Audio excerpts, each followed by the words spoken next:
Copyright disclaimer under Section 107 of the Copyright Act 1976. Allowance is made for fair use for purposes such as criticism, comment, news reporting, scholarship, and research. Fair use is a use permitted by copyright statute that might otherwise be infringing. Nonprofit, educational, or personal use tips the balance in favor of fair use. Thank you. Now enjoy the show. Hey, what's up, everybody? Thanks for tuning in to another episode of RAERAEs Review, where we, you know who we is, who me and Aaron will be discussing Drag Race Season 17, Episode 3. Hi, Aaron. Welcome, Aaron. Thank you for having me. Happy episode 3 days. Yes. Now, we are opinion.org. We had a good old conversation pre-taping, so we can... we should start recording a long time ago, huh? Because we've been talking, child. I mean, we do some pre-production before the show, of course, and we were just talking about the stuff, child.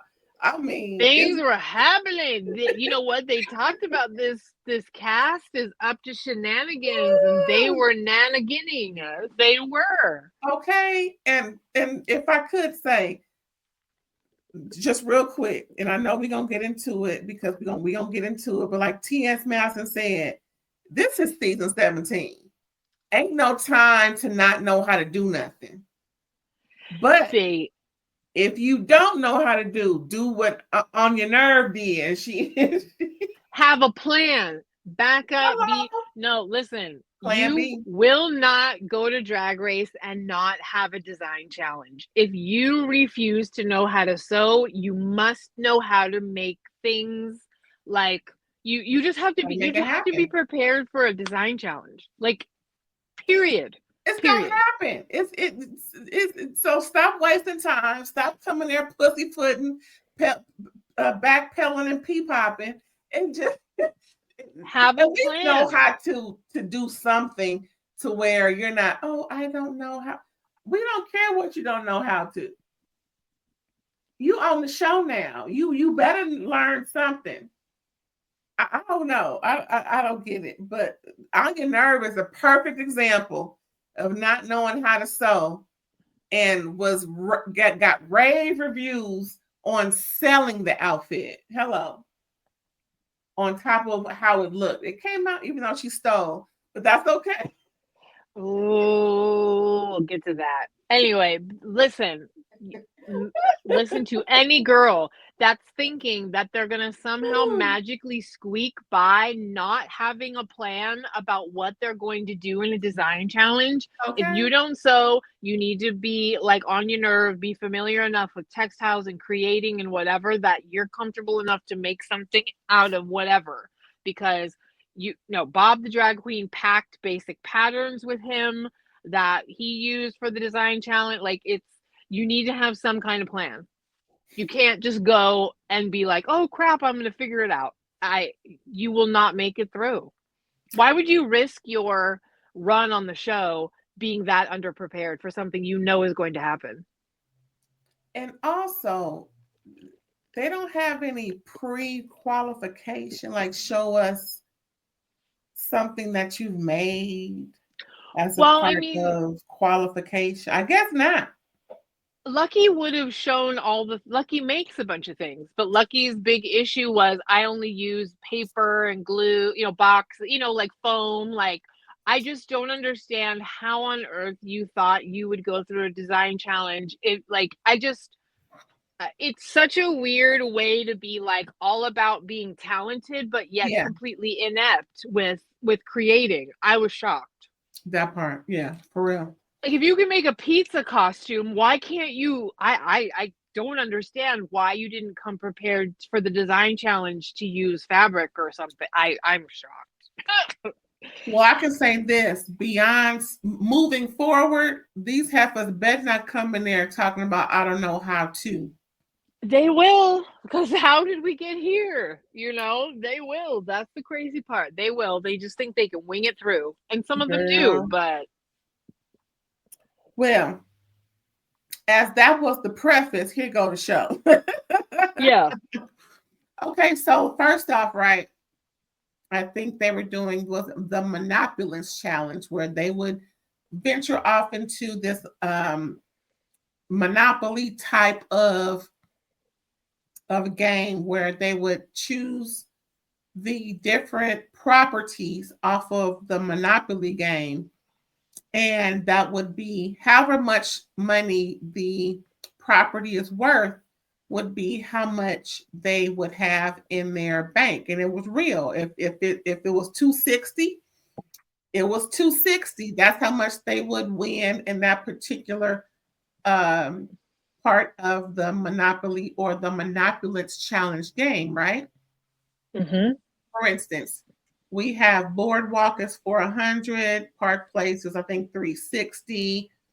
Here we go, Pacific Avenue, whatever the amount, that's how much they had really for them, just like if they won a challenge. But the winner per se was the one who towards the end of this choosing challenge, right? And there was a little spin to it. So for instance, Lana Jarre was initially the one who chose Boardwalk. Now remind me who that is again. Crystal Envy. Okay, so Crystal Envy turned around, and you know how they have different cards in the deck of Monopoly where you could pass go or collect so many from the players on the game. Well, for instance, Crystal Envy got a chance to steal a property that someone had, and Crystal Envy stole or chose Lana Jarre's Boardwalk that was worth 400. So at the end, where everybody picked and chose what they got, it was Lana Jarre's turn, and at that point, she was able to choose another, take what was it? Take a portion of someone's money or a certain amount of money.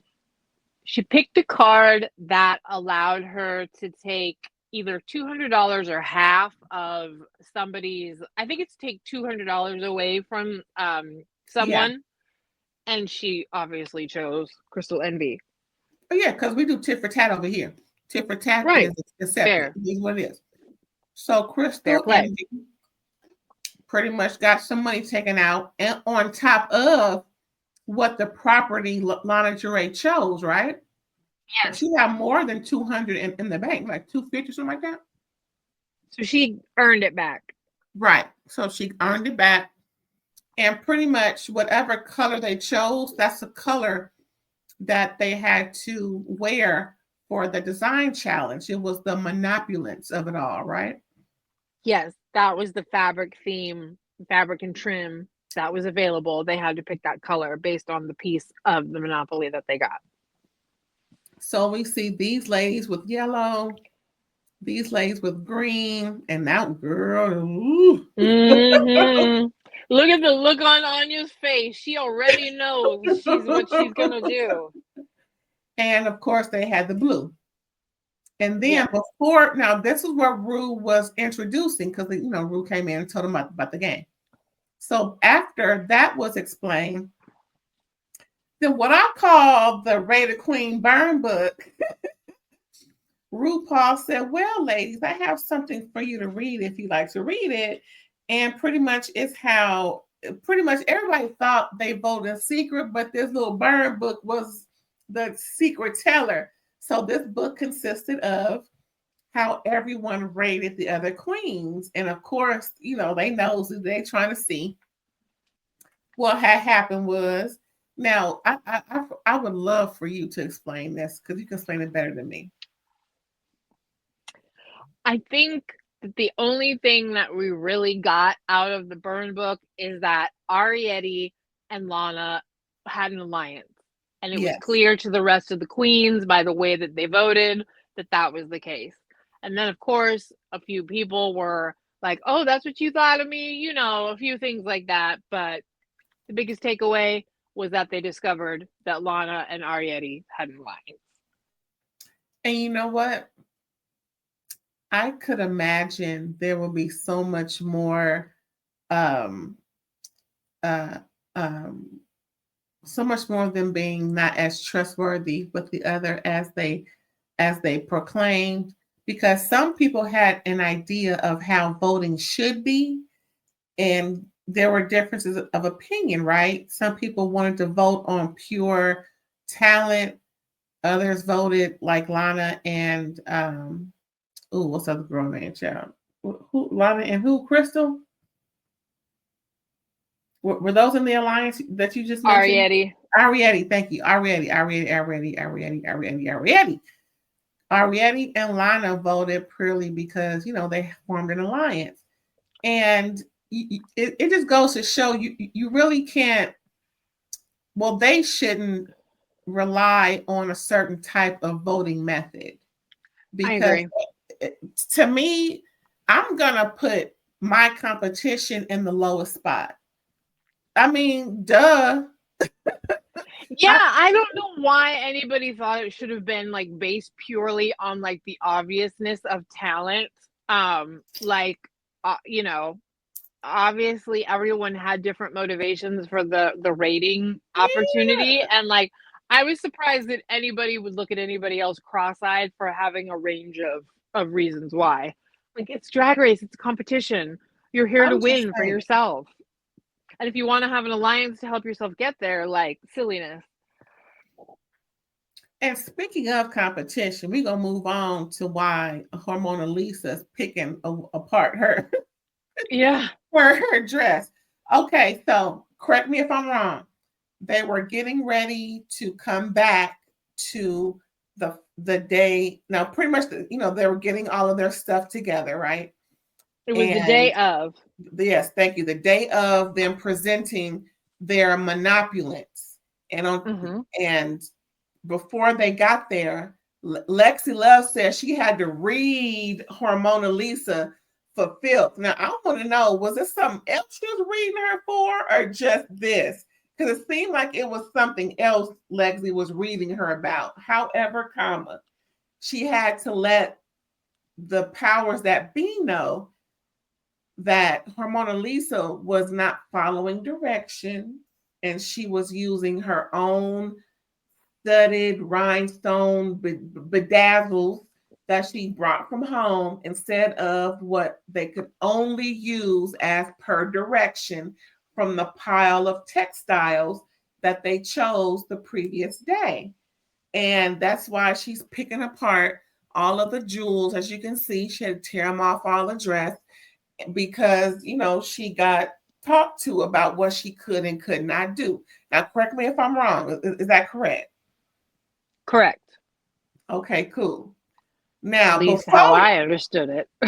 Now, before that, it was some drama amongst the green girls. That's Onya Nerve. What's the other half of girl? Jules Sparkles. Jules Sparkles and Joella. Now, Joella don't know how to sew. That's what she said. So it is what it is. But Onya Nerve had the audacity to ask Jules Sparkles for help because, again, she didn't really know how to sew all that well. She worked on the machine, but not really made a fit out for anything. She never made a garment, yeah. And then now Jules Sparkles had it all figured out. She gonna do this, she gonna do that. She gonna be all the things. She had all of her stuff on her desk. Maybe had a plan. She had the plan because she came out looking real good. She had all of her stuff right there. And Onya Nerve had the audacity to go in her stack of textiles to bedazzle or jazz up her outfit. And while they were getting ready, Jules called her out and Onya Nerve said, well, pretty much we're supposed to share. So I took it. Like, bitch. That's not sharing. That's taking. Yeah, stealing. Yeah. No, this situation, we have two different situations. This is a design challenge.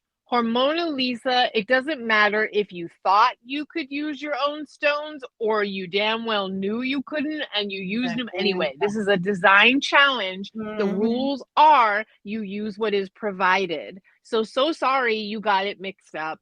I don't blame Lexi for bringing it to the attention of the judges, because it would be so nice if everyone could conveniently misunderstand the rules of the competition to do whatever they wanted to have the best outcome.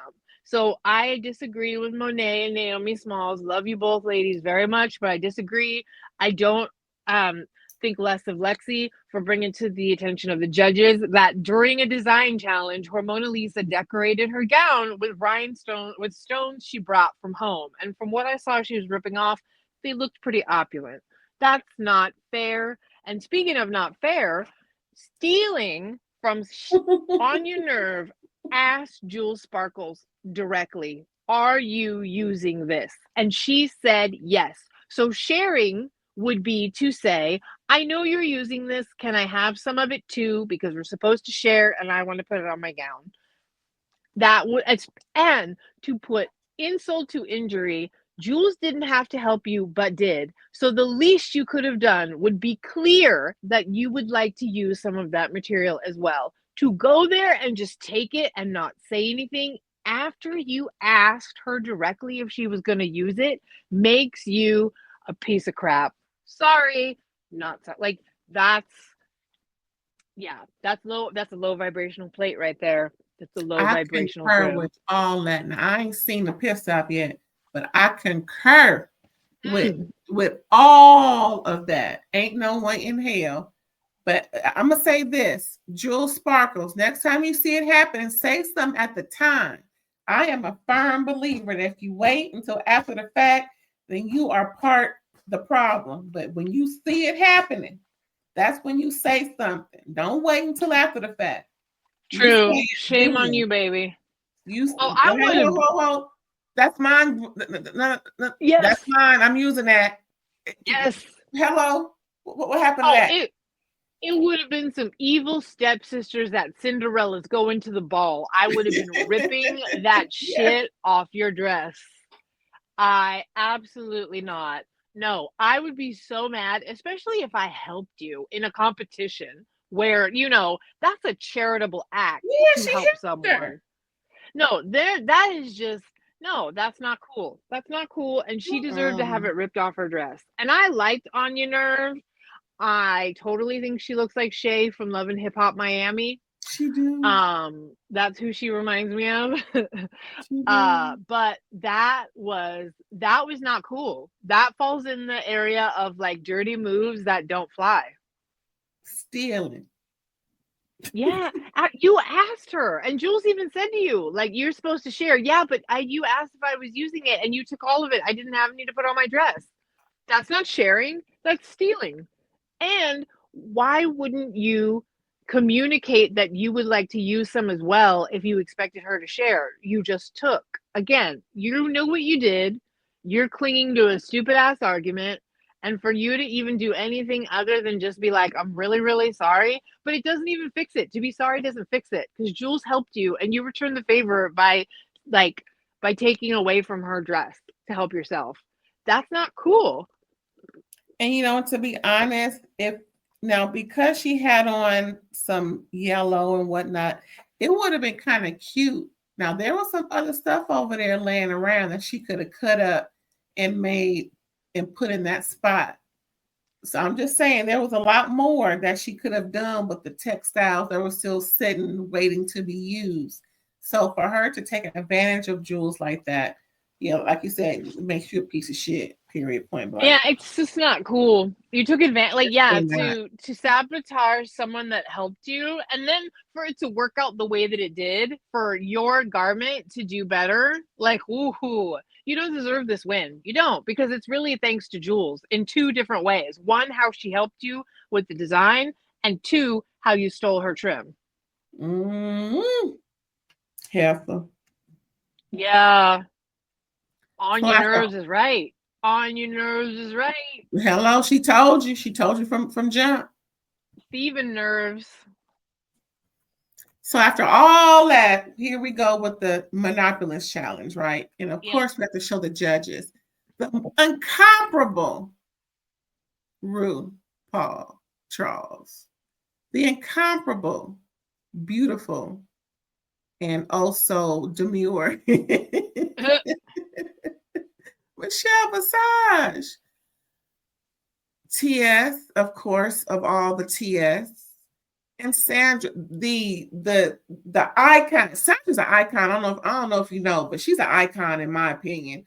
She has been there since day one, and I mean day one of my life. I remember seeing her when I was little, sitting on the floor in front of the big old TV, the floor model, watching her on different stuff. Just saying, I've seen her all my life. Okay, she like 70. Seriously, good still. no, she has been that like ugly, beautiful, weird like woman. Like she has been Sandra Bernhardt before women even knew what the hell we were doing with ourselves. She has been in it. Yeah, she's great. And you know what? Some of my words. Her and I had her name right in the tip of my tongue. Oh my God, I can't remember. What is that woman's the other comedian? Marsha Warfield. Those two ladies. I need to see Marsha on something besides the Upshaws. If you don't know, Upshaws is on Netflix, y'all. The Upshaws. Oh, Marsha Warfield. Those two ladies I have always seen as the unsung comedians or the unsung entertainers that was always around. You know what I'm saying? Yep. Yeah, her and Marsha Warfield have always been it for me. They both make me laugh since I was a little child, and I was too young to be listening to both of them. Right. But then again, I heard Richard Pryor too, so that's yeah. Anywho, so yeah, we have those, and next we see Harmona Lisa, y'all. This is the one who was snatching the jewels off her dress because Lexi Love tattletale, but that's okay. She looks. Yeah, that's why I don't blame Lexi for tattling, and I'm not sad for Harmona because you still like. I warmed up to her this episode. I respect. She's not so annoying in general. You know what I mean? Like this was a beautiful look. Good for you. I like the wig. It worked, and I was glad to see that. The dress didn't need the rhinestones. Beautiful. It would have been great, but still great. Yeah. Lucky stars, but lucky stars. So bad. I was rooting for her, but this is ugly. I'm sorry. It's just ugly. I was leaning towards Lucky out of the three that like to be really odd. Ariette, Butthole Collins, and her.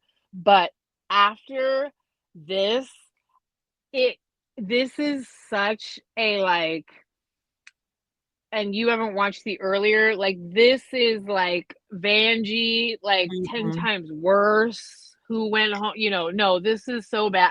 I just don't understand how you were this underprepared, being that you're a design, like artsy queen for this. And then the makeup, I'm sorry, the whole thing, the hair, I don't think it should have been straight. She should have had more, bounce to it, some curls, some, more of a feather. It didn't even look like she curled it. It like she took it out the bag and put it on her head. I'm sorry. It's just horrible from head to toe. I'm sorry, but it's just horrible. There were so many other. You should have stayed true to yourself and made yourself like a big orange slice and like figured out a way to like, do that. I mean, I don't understand how you're saying you never work with fabric. Like, I don't understand how you couldn't figure out a backup plan. Like, I just feel like you were so underprepared to utilize this, and I just don't understand how at this point in the game. Being that you create things out of other materials. So next we see Lexi Love, and she killed it with her runway, looking extra great. Now I thought a short dress look wouldn't look great, but she nailed it. She killed it with that long train coming down. She looked great. I mean, the makeup was fierce.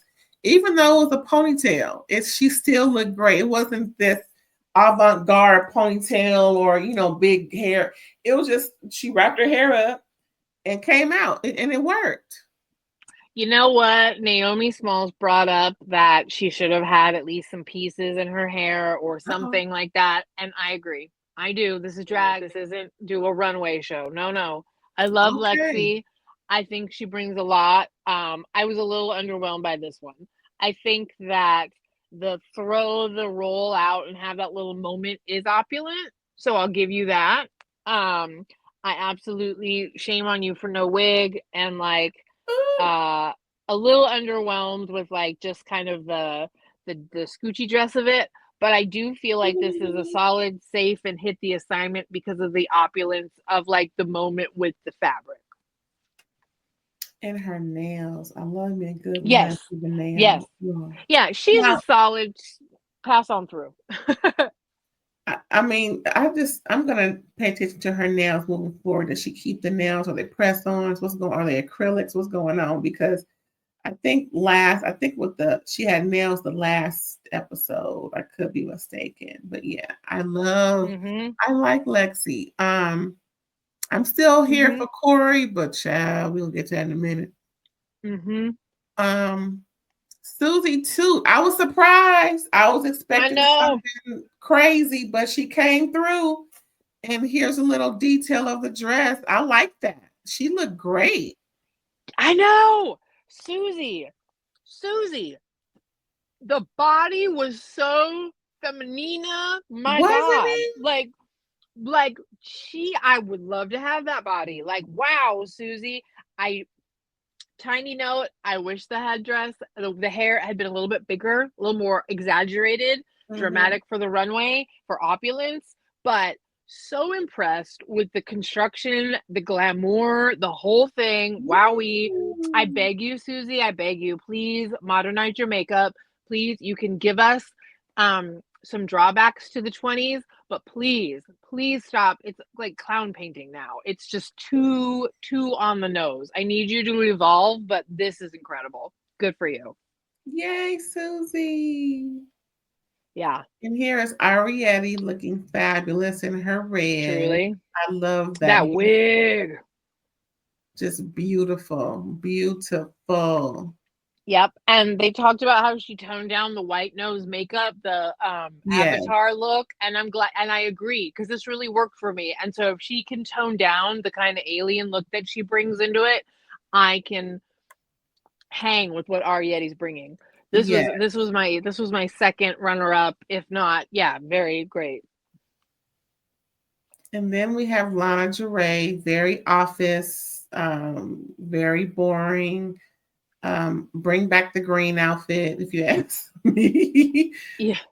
I wasn't pleased. I mean, this was very, it was boring. It didn't give. This was not opulent at all. Yeah, hello. This is what you wear to church service around the holidays. There you go. Exactly. You bring out your crushed red velvet because Christmas is coming. Yeah. There you go. Moving on to Acacia Forgot, giving us Dolly Parton realness, and this is a little design. I like the design. I like the lace or whatever that is. It's cute, but that 3-tiered, is she just gonna give us 80s throughout the whole everything? Is she just living in the 80s? And yes, I wouldn't even think she was born in the 80s, even recognize, but she is giving us 80s realness every time we see her. I mean, this is safe. This is not opulent. I think that if she had made the different tiers like a full-on ball gown level, you know what I mean? And had them like jutting out, that would have been opulent. I understand you are full-on 80s tacky realness. You are in a place of perms and crazy makeup. Like you are Dynasty. I just don't know if that's for me. But this was safe, and I respected what you made versus other folks. So So when she gonna smile? I mean, good grief. Are they allowed? Is she not allowed to smile at some point? I don't know. This isn't my favorite queen. So, She but you unhappy. made it through. Child, I'm so damn disappointed. It's all we got of Kori, my favorite. Just this $20 cheap dress. I mean, the best thing she could have done was paint her shoes the same color. Excuse me. At least everything was one color yellow. It wasn't different shades. That's the best thing I could say out of this whole. I mean, the wig was cute, but like TS said, this is not giving out. This is giving street hooker $20. Sorry. Like she's Kori. on the You my corner at favorite. Sesame Street. Big Bird. Who said Big Bird? Somebody trying to sell some ass on Sesame Street. You know what I mean? Like, no, this was not opulent in any way. Yeah, we're gonna bypass Ventnor Avenue. I never did like Ventnor Avenue anyway. I'm sorry, Kori, but you effed up. And Yeah.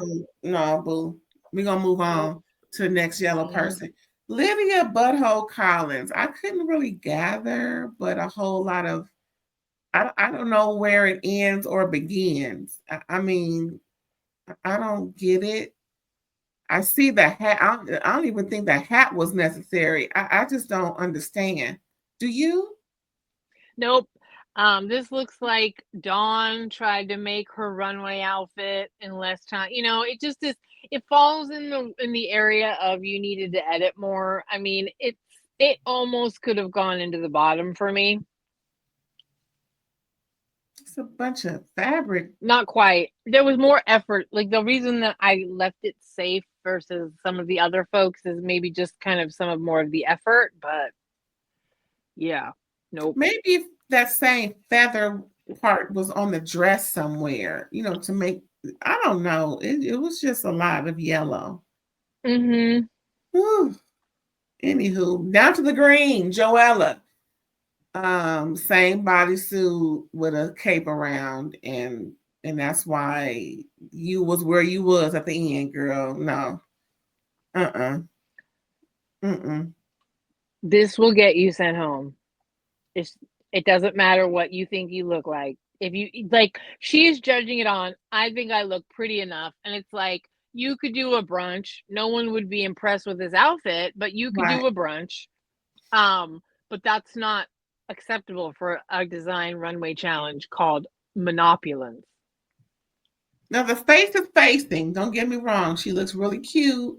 I kind of like the hair too. It's not too much, but it's enough in my opinion, you know. Mm-hmm. But the neck down, girl, boo. Yeah, she's delusional, like, and in not necessarily a good way. Like, it's starting to kind of get annoying because, like, the way that she told, like, Harmona Lisa to fix her mug, like that whole, and they're in like the same kind of Marie Antoinette with that way. No, Joella deserved to be in the bottom. I do think she's a fun personality, so I understand why they've kept her up until now, but now she's falling into that, like, the delusional drag queen that doesn't see themselves for as they are category. Yeah, because she's talking about herself with the last Untucked, telling so-and-so that you're just unpolished and everything. Mm-hmm. Like, yeah, because I'm expecting her to come out the gate like, whoa. But yeah, she was a little hypocritical, I think. rough stone talking to a brick. Exactly. Okay. And, she got she girl. Now Traitor. That's how you sell it. Mm-hmm. Ooh, wrong this one. was a fun Eartha Kitt, Mayhem Miller, which is a drag queen from earlier times, Phaedra Parks, all of the things. This was a vibe. Definitely was a vibe, and that's how you sell it. If you know you're lacking, then you have to bring out the guns and she pretty much, now the way that they filmed it, I'm always questioning how they paint the narrative for us, but I can honestly say, Untucked and Drag Race gives us the real for the most part, a whole lot better than the other shows that we review and watch, right? So I'm gonna say how she served this entire look was to her benefit, because she let them know, even though you're talking ish about my look, I was top and was told that this pretty much, I did everything I was supposed to. What's that term they say? It gave what it was supposed to give. Mm-hmm. And even though they, she stole, and how they, who talked about it? Was it Crystal Envy told her, if I saw this hanging up somewhere, I throw it in the trash or something. Well, I mean, No, I think she is the thing that every other drag queen that can't sew tries to delude themselves that they can do. She actually constructed an outfit without being able to sew that looks good enough to actually get in the top contenders of the design challenge. And I don't understand how you would go to Drag Race trying to bank on that, unless you were like Onya Nerve and you went to fashion school and all that kind of stuff. So like you had done things enough that you felt like you could do it. At the same time though, this is still a false win because you stole from somebody real dirty like, and you don't deserve this win, because without the trim, this dress wouldn't be that great. It does need every little piece that you put on it, but you still did it in a way that sucks. So this is a dirty win, but I'm glad to see that you are the one that pulled off what everyone else that can't sew wants to do. Right. She pulled it off. So kudos to you. What she needed to add, jewelry, the garb, everything. And to be honest, when I saw the I think it was some yellow or maybe red. It was the red when Lana and they were playing in that red furry stuff. I just knew that everybody was gonna have this shawl situation going, because that's opulence. It's showing, I have this so-called stole draped down, it's the drapery of it all for me. Now, of course, I'm not in the ballroom scene or in the drag scene, but that's what I thought of this type of look. Yep. And the headdress. The only one who pulled the shit off. Yeah, the headpiece makes it opulent. It just shows how if you really have a look in your mind and you have a way to go, you have a way forward. Yeah. So, congratulations, but you still a thief. Yeah, right. Like you don't get this ain't a clean win. This is not a clean win. So I wouldn't be super proud. I mean, she dressed it up. You can see. And no one else did that but her. So it is what it is. Yeah. Oh no, I was impressed the second she walked out. I was like, wow, for not sewing, this is a great look. And this is just actually a great look even for not sewing, because the headpiece, the jewelry, the all of it. So yeah. The cigarette, bitch, I'm here. Yeah. Yep. Yeah. Can't take that away from her thieving ass. This who she stole from, y'all. This who was helping her. So this is who she came to for help. And this is who she stole from. So it is what it is, y'all. This is the hand that fed her that she bit. Look at her. Her hand hurt. Look at her. See her hand hurt. It hurt. Yep. And as you can see, the detail of the ruching. I love me a good ruching, girl. I just love this. Oh, it's just so pretty and just, anyway, go ahead. No, I agree with you. The zipper is a little off. I think that's why probably ultimately they maybe made her safe. But I think the cone boobs, she looks really cute. She certainly, I think, was in the higher level of construction out of folks, but that's okay. She already won a challenge as long as she's safe. I like Jules. I wish that she had confronted her right away.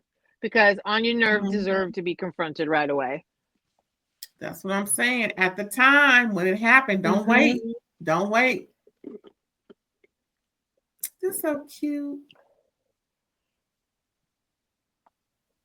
Next, we have Sam Star. Unfortunately, I couldn't get better photos because the way that they were just, it's just the way it's presented sometimes. It was some very unflattering looks, but I just wanted to get a little, the bottom part was very pretty. And this is the top. It was just so nice looking. I love that. Even the fan. Nope, Okay. this is what Trinity should be so proud of her daughter because Mhm. Sam looked stunning. I'm gonna say it again. Sam, I think, has Crystal Envy and Sam both have absolutely stunning mugs, but Sam Star truly is a star in this moment. I love all the choices. This is truly opulent. This is well constructed. She's beautiful, and even though there was a lot going on because of it was all blue, like it all really worked. It really did. Now, Yeah. question. Do you think she should have had on a blue wig? No, I actually like the color that she chose because she's more of a glamour queen. She's not like that extra playful part. You know what I mean? So I actually like the hair that she chose. And then we have Crystal Envy. Again, not much going on, but it was cute. This is To me it gave similar to how Onya Nerve, it gave that mother of the bride, or grandmama, in charge, someone just, it gave opulence is what I'm trying to say. I liked it. How about you? I agree with you. I do think it brought opulence. The scarf and kind of the head wrap. It's almost like a 40s screen siren going to a premiere of a movie or something. This is my favorite thing that she's worn so far because I have been really don't like her drag. So this was actually, I thought the first time I liked what she was wearing. Yeah. And I thought she did a good job. This was a nice, cute. I think I would have maybe made the bows a little bit higher on the sleeves. But other than that, this was good on the higher level of the stack. And pretty much that was it, you guys, for that Monopulous challenge. And we discover who the winner is. Of course, it is Sam Star. And I forget how much she got, but she won. Yes. Well deserved, Miss Thang. Congratulations. And if you notice, that same design on her dress is on the hat, which is on the fan. It was just consistency throughout. She gave it up on that stage on the runway. It was beautiful.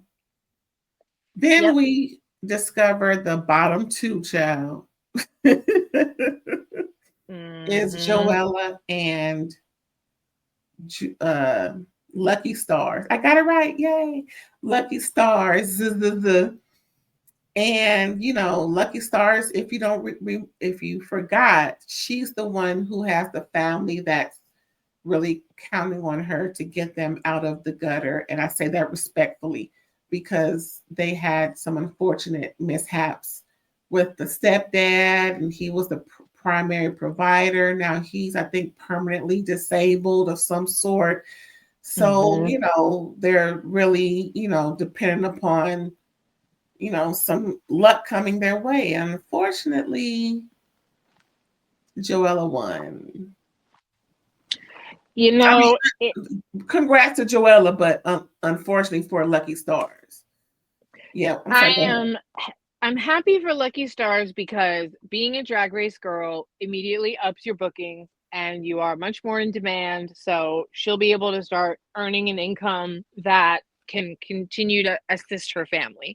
And I really am rooting for her in that sense.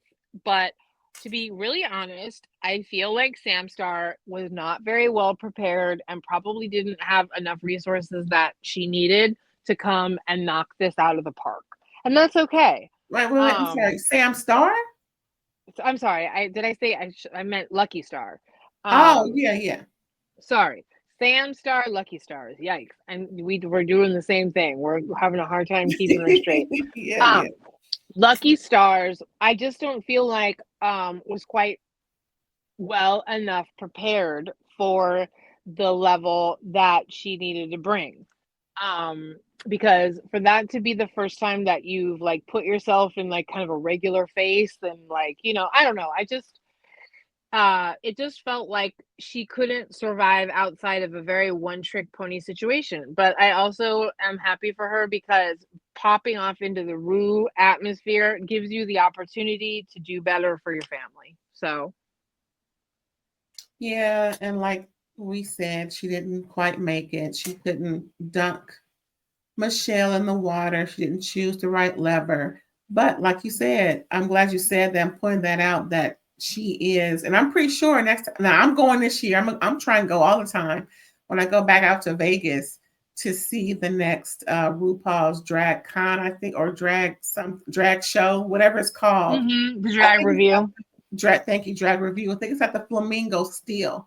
So I'm gonna check to see if I see her name listed, because after everyone is a part of some type of challenge or another. That's why I realized Rue mentions that you are a part of the crew and Vegas will love to see you, just like Harmona Lisa got the invitation, even though she stayed and she won and dunked Michelle episode 2. She's still a part of the Vegas. She was still invited for Vegas, and that's why Keisha forgot was a little salty. She's like, how am I gonna win a challenge? But she was invited to Vegas. Like, bitch. Anyway. But yeah, so, and at the end, this is from Untucked, how everyone took a picture with the incomparable, the icon, the legend, Sandra Bernhard. And I can't wait. We're gonna have to go together to Vegas, child. We got to go and see these heifers and see what they do, because when I was there last summer, it was just too cute. I had a ball. Yeah. And the tickets are very accommodating, just saying. They ain't all kind of, $3,000. It's a cute little something, so cute. Mm-hmm. That was it, y'all. Any further comments for episode 3? Nope. I think we're rolling along. All righty. So y'all, thanks again for tuning in. We appreciate you for all of the love that you give us. Now, besides filming with me, where else can we find you? You can find me on Instagram at psychic_ELB, Psychic E, Psychic Erin. If you'd like to get a psychic reading, just hit me up in the DMs, or you can catch me at I guest star on Alexander Rocher's channel. Guest star. Guest spot. I don't star. Yes. And thanks again, you guys. Don't forget to like, comment, subscribe if you haven't already, and share. And we'll catch you next time. Bye.